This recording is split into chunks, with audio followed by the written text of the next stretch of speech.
নমস্কার, চ্যানেল রূপা মুখার্জিতে আপনাদের স্বাগত জানাই।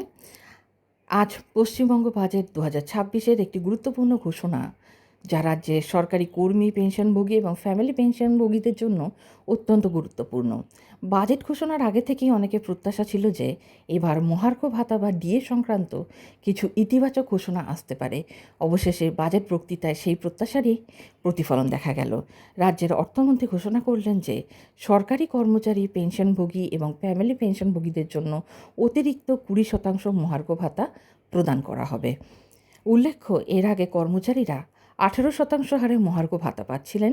নতুন 20% বৃদ্ধি যোগ হওয়ার ফলে মোট মহার্ঘ ভাতার পরিমাণ দাঁড়াচ্ছে 38%। অর্থাৎ বর্তমানে 18% ডিএর সঙ্গে অতিরিক্ত 20% যুক্ত হয়ে সরকারি কর্মী ও ফ্যামিলি পেনশনভোগীরা মোট 38% মহার্ঘ ভাতার সুবিধা পাবেন।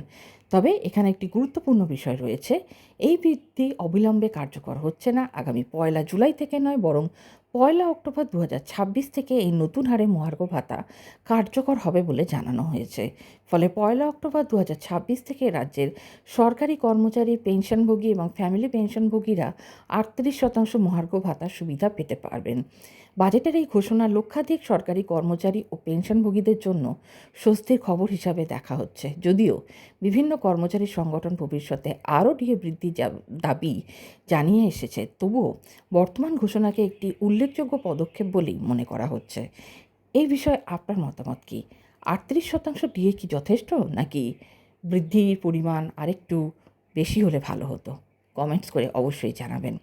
ভিডিওটি ভালো লাগলে লাইক, শেয়ার এবং চ্যানেল সাবস্ক্রাইব করতে ভুলবেন না। সকলে ভালো থাকবেন। ধন্যবাদ। নমস্কার।